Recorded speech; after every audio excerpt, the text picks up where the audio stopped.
Welcome back to another episode of DeliBytes. In today's episode, we're going to be exploring video strategy. What is a video strategy and what do I need to include in one? Quite frankly, you shouldn't be making video content at all for your business without a strategy or plan in place. A quality video strategy is the backbone of quality video content. So, what is a video strategy?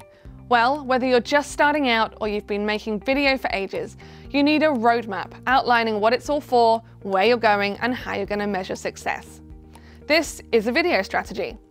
It doesn't need to be incredibly detailed. It could just be a list of titles with bullet points to talk to.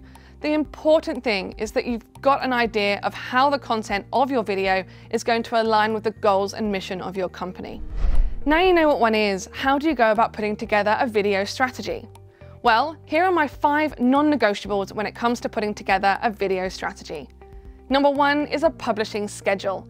This will ensure that your video strategy has legs and will help keep you accountable in the production of your content. Number 2 is a mixture of short and long videos. The rise of social media has decreased our attention span as an audience. Be sure to include short-form videos between 10 and 30 seconds in length, and in this format, your audience can quickly view your message as they scroll through their newsfeed. Number 3 is tutorials and how-tos. These are an awesome way to connect with your audience and showcase your industry knowledge. Start by listing out your FAQ videos, as these will form the base of an awesome video series. Number 4 is promotional video content. This could be in the form of a promotional video or a case study video.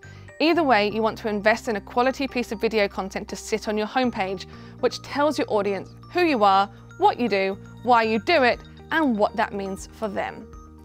And number 5 is a call to action. One of the biggest mistakes I see businesses making when it comes to creating video content is not including a call to action at the end. How are you going to get ROI if you don't instruct your audience to like, follow, visit, or engage with your content? Keep it clean, simple, and easy for your audience to take action. I hope this has been helpful, and as always, if you've got a question you'd like us to answer, simply drop it in the comments below and we'll create a video to answer it. Don't forget to keep your eyes peeled each week for a new episode of DeliBytes, and I'll see you next time.